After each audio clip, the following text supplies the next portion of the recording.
edgelords and bloodthirsty boomers.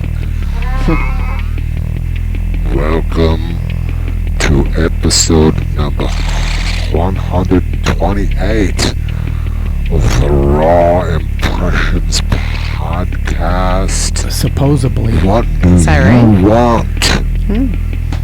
What will make you happy? Nothing. Nothing. Nothing. Nothing. I am not 4-track man. I am not 4-track man. Who am I now? Who could I be? You've got to wonder. You've got to wonder. Or you don't. Lou and Adelle of Raw Impressions, take it away. Take it. Take it. Bored edgelords and bloodthirsty boomers.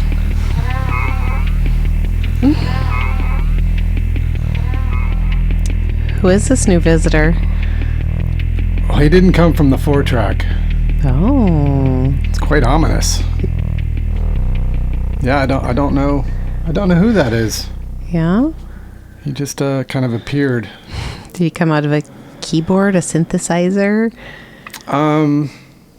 He came out of a box that I do not remember the name of. I've stared at this box over and over again. Should I grab it real quick? Sure. Oh. Grab it. Hey, gearheads. Get psyched. Where'd this box come from? This is it.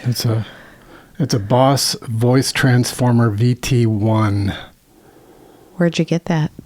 eBay. Yeah. Yep. Apparently favored by David Lynch. Oh. Who did a lot of studio work. Our friend Adam Harding worked pretty extensively with Mr. Lynch for a while. And Adam suggested when I was living in Los Angeles years ago, decade plus, possibly two. Oh my gosh. He suggested that I buy one of these babies off of eBay because it can make you sound like a robot. It can make you sound like another gender. Huh. If I can make that generalization, I can raise the pitch of my voice to make it sound higher. I've used this on a lot of recordings, and people have said to me, like on the Reason to Live record, who is the woman singing with you? Oh. And the woman singing with me was me. Via the Boss Voice Transformer VT1. This thing is a real champ. And it works with a regular 9-volt adapter, which is a real plus when it comes to this old regular 9-volt adapter. I don't even know what that drowning in adapters, different things that may or may not fit little holes. But this one just works off of a regular old 9-volt wall wart. Well, thank goodness for that. It sounds, and it's like portable. You can take it on the go. Oh, I've taken it lots of places. Really? Yeah. That thing's traveled? It has. Obviously, it's traveled from Los Angeles to here, but do you know where you ordered it from? No. Nope. Don't remember. I don't remember. Didn't keep any records. Did you use it on any music then? Oh, God, yeah. It's all over my solo album, Reason to Live. Is it? Oh, it is. Cool. Oh, that's the woman singing with you. That's the backup. Singing with me. There's only one other musician on Reason to Live, and it's John Maloney, who plays drums on one of the songs, Clouded Age. I didn't know he played drums on that. Yeah. Oh. I got him down to Justin Pizzaverado's studio, and he added drums to that song. Nice. But otherwise, it's all me. I didn't know that I was going to be explaining my Reason to Live album. That was not... Plug it, Daddy. Whew, Reason to Live. I was not trying to plug this one. I was not trying to peg my career with that one. Hey, it's our podcast. Plug away, baby. Plug. I guess my goodness. That's what podcasts are for. Yeah. I'm just burning up in here. Holy cats and dogs. You're burning up all the time. I'm burning up all the time. I'm living in the most trendiest time ever, the menopausal bosom. Yeah. Yeah, it's all the rage, right? In the world and the news and you start talking about it, and pretty soon there's 7 magazines about it at Whole Foods. Bam. Yeah. Everyone is going through menopause and perimenopause right now. And if you're not, I'm sorry for you, because you're missing out on this hot trend. She's all like, my big toe hurts, and then I go to Target, and then there's a magazine said like Toe Hurt magazine. That was terrible. That was terrible. Oh, I felt it rising. Yeah. And then it came out of my mouth. Oof. And then, but I knew, and I know that it just doesn't matter. You had to see it through to completion. I had to see it through to completion. I see a young child behind the door. Oh, God. Izzy. Oh, she's gone. Well, I was kind of getting excited for a little cameo from Izzy. I don't think people have heard from our 9-year-old daughter, Izzy, in a while. I know, she just... She did do backup vocals on my cover of Institutionalized. Badass. Yeah, she's been doing some badassery on her bedroom, just cleaning it up. She cleaned her bedroom. Such a good job. That was shocking. Yeah. Yeah, we've been not cleaning her room for quite a while now. And but I don't know, what is it like? It kind of was her first day of summer vacation. That's true. Yesterday. We left immediately after school ended, so... Yeah, we left. We went to Wisconsin to visit Adelle's mom. Yeah. And father and brother. And family. Mm-hmm. We saw family. Mm-hmm. We saw some osprey. Oh, yeah, that's true. We did. And we saw some deer. And I saw some big old turtles crossing the road, and they had just laid their eggs on the sandy beach that is my parents' little waterfront part. Right. We were there during egg laying day, where just for some reason all the turtles get the message. Yeah. The turtles all get the beep, beep, time to lay eggs, and then they all lumber towards the beaches and lay their eggs.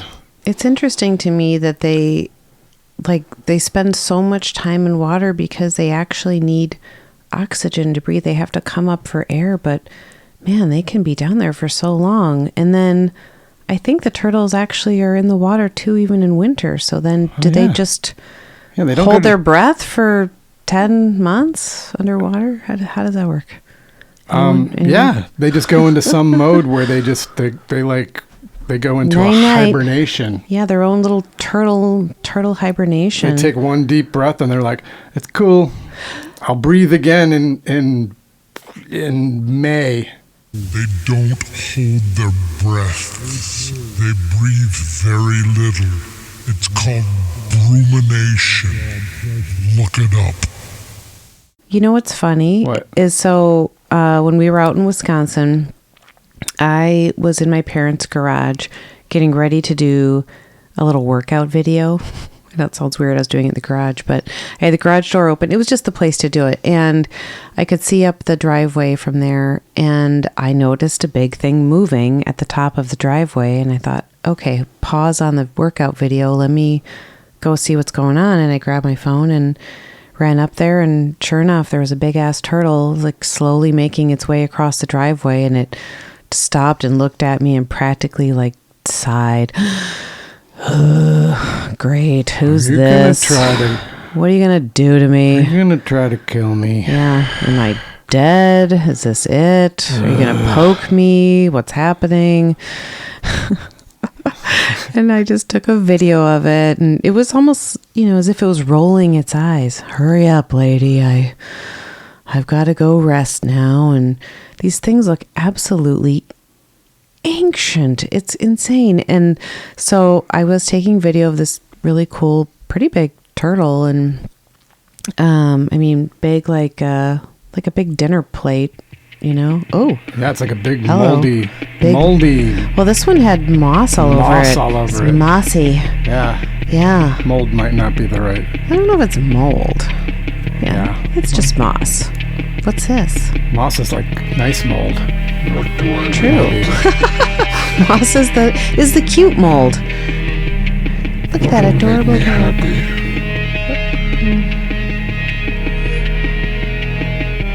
What do I want?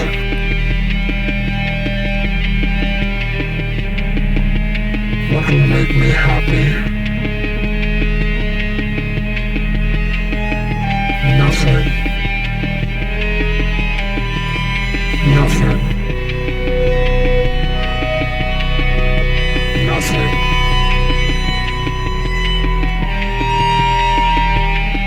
What do I want? What will make me happy? Do tell. What do I want?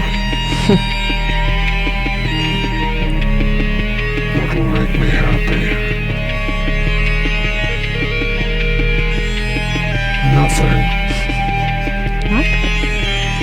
Nothing. Nothing. What do I want?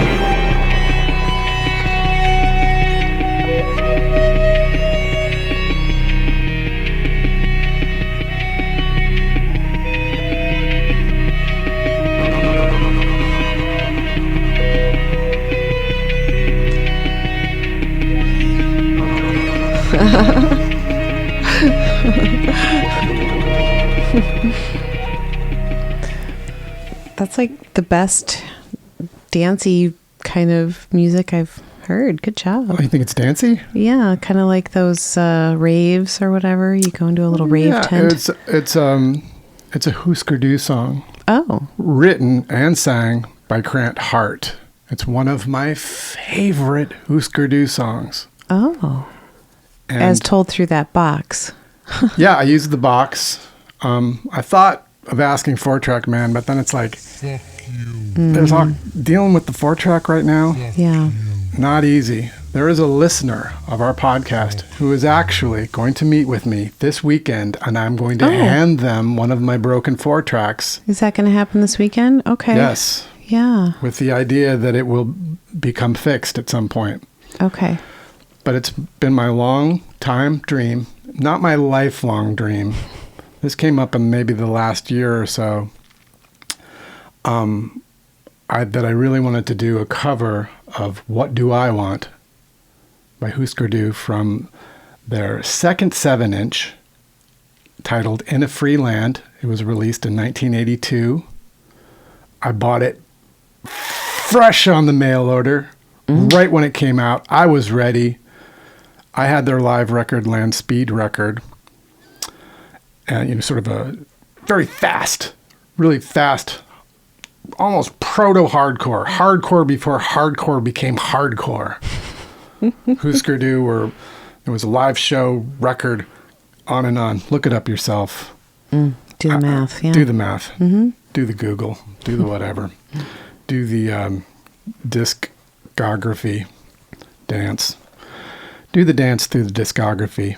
But I bought the In a Free Land 7-inch, and I've always loved that song so much, and I thought it would be a really good, done in the style of like a new wave song, like you said, almost like so I got an old beat off of one of my old other machines, and then I put some old synthesizer on it, and then our new mysterious guest sang the vocals. Nice. Yeah. Wow. Maybe we should call him Grant. Yeah, a tribute to Grant. Yeah, exactly. GH, the GH machine, Grant Hart machine. Grant Hart, who passed away a few years ago. I was able to meet him a few times shortly before he passed away. Yeah. But Husker Du are an interesting band because Grant really was a great songwriter too. And he wrote some of my favorite Husker Du songs. And the reason that I finally decided right when we got home from Wisconsin, just practically yesterday, really. It was our first. I was like, I've got to cover this song because you and I, we were driving from Wisconsin to the Minneapolis-St. Paul Airport, MSP, which is where we depart from and fly back to our home here in Massachusetts. Yeah. We just got into, we started listening to the Replacements, and oh my God. I know. And I know they're a legendary band, and I know how much I loved them. But it is rare sometimes when you hear something that was such a part of your life at a really, I listened to Let It Be by The Replacements, that album, in my senior year in high school. So I have a lot of memories associated with that record. And it was on a playlist that you were playing. Interesting. Yeah. Anyway, the song Unsatisfied came on, and I thought, wow, what an incredible song. Yeah. And I thought, in my mind, I'm like, wouldn't it be funny if I covered that song like an old, like what I did with What Do I Want? I was like, wow, maybe I could do the two songs together, like a little Minneapolis cold wave tribute where I play these funny, deeply emotional songs, but in this sort of detached way with synthesizers. We're sort of, because both bands were known as guitar bands, really influential guitar bands. But when we played Unsatisfied, I was like, I don't think I can try this song at all in any way, because it is so incredible in its original form. And so I thought what it was, I was thinking about it so much that when I did get home, I'm like, I got to cover that Husker Du song.